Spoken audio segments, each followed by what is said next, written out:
సర్వసభ్య సమావేశంలో తీవ్ర ఉద్రిక్త పరిస్థితి నెలకొంది. మేయర్ వర్సెస్ ఎమ్మెల్యే మాధవిరెడ్డి మధ్య వాగ్వాదం తీవ్ర స్థాయికి చేరింది. ఎమ్మెల్యే మాధవిరెడ్డికి కుర్చీ వేయకపోవడంపై టీడీపీ సభ్యులు ఆగ్రహం వ్యక్తం చేశారు. మేయర్ పోడియం వద్దే నిలబడి మాధవిరెడ్డి నిరసన వ్యక్తం చేశారు. ఇదేనా మహిళలకు ఇచ్చే గౌరవం అంటూ మేయర్ను ఎమ్మెల్యే నిలదీశారు.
కడప సర్వసభ్య సమావేశంలో తీవ్ర ఉద్రిక్త పరిస్థితి నెలకొంది.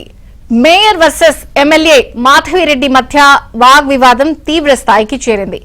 ఎమ్మెల్యే మాధవిరెడ్డికి కుర్చీ వేయకపోవడంపై టీడీపీ సభ్యులు ఆగ్రహం వ్యక్తం చేశారు. మేయర్ పోడియం వద్దే నిలబడి మాధవిరెడ్డి నిరసన వ్యక్తం చేశారు.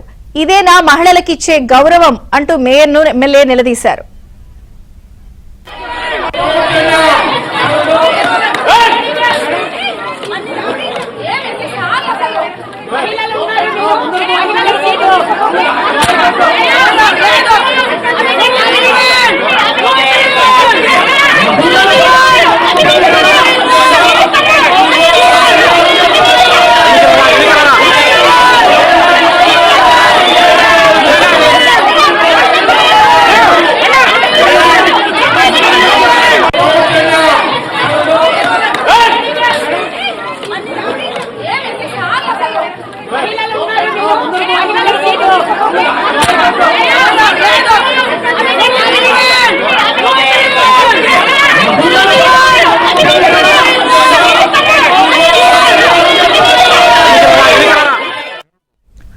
కడపలో మేయర్ వర్సెస్ ఎమ్మెల్యే రచ్చరచ్చగా మారింది. ఎమ్మెల్యే మాధవిరెడ్డికి కనీసం కుర్చీ వేయకపోవడం దగ్గరతో వివాదం ప్రారంభమైంది. మేయర్ పోడియం చుట్టూ కూడా ఎమ్మెల్యే మాధవిరెడ్డి ముట్టడించారు. నిలదీశారు ఎమ్మెల్యే. ఇదేనా మహిళలకు ఇచ్చే గౌరవం అంటూ వైసీపీ టీడీపీ పోటాపోటీ నినాదాలు కొనసాగాయి. మరింత సమాచారం మా ప్రతినిధి శ్రీనివాస్ అందిస్తారు. శ్రీనివాస్,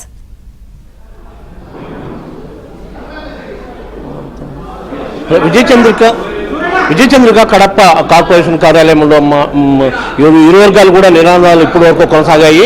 ఉదయం నుంచి కూడా రచ్చ కొనసాగుతుంది. ప్రధానంగా తీసుకుంటే కన్నా ఈ రచ్చ కుర్చీ కొట్లాటని చెప్పవచ్చు. ఎందుకంటే గతంలో జరిగిన జనరల్ సమావేశంలో కూడా మాధవిరెడ్డికి కుర్చీ వేయలేదని చెప్పి mayor versus Kadapa MLA Madhavi Reddy ఈ కుర్చీ కొనసాగుతూనే ఉంది. ఈ రోజు కూడా సర్వసభ్య సమావేశంలో మొదటి నుంచి కూడా ఈరోజు ఉదయం నుంచి కూడా గొడవ కొనసాగుతూనే ఉంది. సో మొత్తం మీద అయితే ఆమె కుర్చీ వేయకపోవడంతో ఆమె నిలబడే నిరసన జరపడం ఉంది. పోటాపోటీగా ఈరోజు వైసీపీ గతంలో కూడా బాయ్కాట్ చేశారు వైసీపీ వాళ్ళు. అయితే ఈసారి బాయ్కాట్ చేయకుండా పోటాపోటీగా నిరసనలు వ్యక్తం చేశారు.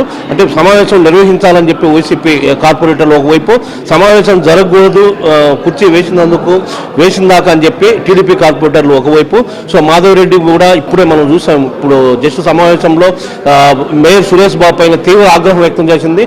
మహిళల్ని అవమానిస్తున్నారు, మహిళల పైన ఏమాత్రం గౌరవం లేదు, గౌరవకి ఈయన అవినీతి పరుడు అని చెప్పి కూడా భారీగా ఆరోపణలు చేయడం జరిగింది మహిళలకు సంబంధించి. ఈ గొడవ నేపథ్యంలో ఉదయం నుంచి జరుగుతున్న గొడవ నేపథ్యంలో మేయర్ సురేష్ బాబు ఇప్పుడే జస్ట్ వాయిదా వేయడం జరిగింది. సమావేశం వాయిదా వేస్తే కొంత రిలీఫ్ అయిన తర్వాత మళ్ళీ ఏమైనా సమావేశం నిర్వహిస్తారనే దానికోసం ఈ రచ్చ కొంత తగ్గే దానికోసం వాయిదా వేయడం జరిగింది. ప్రస్తుతం వాయిదా వేస్తుండటంతో అందరూ కూడా బయటకు వెళ్ళారు. అయితే బయటకు వెళ్ళినా కూడా అటు సైడ్ మొత్తం టీడీపీ కార్పొరేటర్లు కావచ్చు, వైసీపీ కార్పొరేటర్లు కావచ్చు, మొత్తం చెరువు వైపు అక్కడే వెయిట్ చేస్తున్నారు ప్రస్తుతానికి. మరి కాసేపట్లో మళ్ళీ కూడా సమావేశం మొదలయ్యే అవకాశాలు ఉన్నాయి. ఎందుకంటే మధ్యాహ్నం తర్వాత ఇప్పుడు వాయిదా వేసి మధ్యాహ్నం తర్వాత సమావేశం నిర్వహించున్నారు. ఈ సమావేశంలో భారీగా ఏమాత్రం కూడా జరగదు. ఎందుకంటే ఎమ్మెల్యే మాధవి తీవ్ర ఆగ్రహంతో ఉన్నారు, కుర్చీ వేయలేదని చెప్పి. సో మొత్తం మీద అయితే అతను ఇంకా కూడా మళ్ళీ సమావేశంలో కూడా భారీగా గొడవ జరిగే అవకాశాలు ఉన్నాయి. విజయ చంద్రిక, ప్రస్తుతం ఎమ్మెల్యే మాధవిరెడ్డి ఎక్కడున్నారు? గొడవ ఏమైనా సద్దుమణిగిందా లేకపోతే మళ్ళీ ఏంటి తాజా పరిస్థితి? విజయ చంద్రిక, ప్రస్తుతానికి ఉదయం జరిగిన గొడవ అయితే కన్నా కొంత సద్దుమణిగిందని ఎందుకు చెప్పచ్చు. ఎందుకంటే మేయర్ సురేష్ బాబు సభను వాయిదా వేయడంతో ఇరు వర్గాలు కూడా బయట హాల్లో వెయిట్ చేస్తున్నారు. సో మొత్తం మీద అయితే మాధవిరెడ్డి గారు, ఎమ్మెల్యే మాధవిరెడ్డి కూడా ఒకవైపు, వాళ్ళ కార్పొరేటర్లు ఒకవైపు ఉన్నారు, తర్వాత వైసీపీ కార్పొరేటర్లు మరోవైపు ఉన్నారు. సో మొత్తం మీద అయితే రెండు వర్గాలు కూడా కార్పొరేషన్ పరిధిలోనే ఉన్నారు. మరి కాసేపట్లో అంటే మధ్యాహ్నం తర్వాత వాయిదా వేసిన సభని మళ్ళీ నిర్వహిస్తారు. సో ఈ సభ కోసం మళ్ళీ వెయిటింగ్లో ఉన్నారు. అంటే ఏమాత్రం తగ్గలేదు. అంటే ఇరు వర్గాలు కూడా సమావేశం జరిపించాలని చెప్పి వైసీపీ వాళ్ళు, సమావేశం జరగకూడదు, మాకు గౌరవం ఇచ్చే వరకు, కుర్చీ వేసే వరకు అని టీడీపీ వర్గీయులు. సో మొత్తం మీద రెండు వర్గాలు కూడా పోటీగా ఉన్నాయి. సమావేశం తప్పకుండా నిర్వహించాలని చెప్పి ఉన్నారు. సో ఈ సమావేశం నెక్స్ట్ మధ్యాహ్నం తర్వాత వాయిదా వేసిన తర్వాత మధ్యాహ్నం జరగబోయే సమావేశంలో కూడా తప్పకుండా రెండు వర్గాల మధ్య ఇలాగే గొడవలు సాగే అవకాశం ఉన్నాయి, కొనసాగే అవకాశం ఉన్నాయి. విజయ చంద్రిక, థ్యాంక్ యూ శ్రీనివాస్.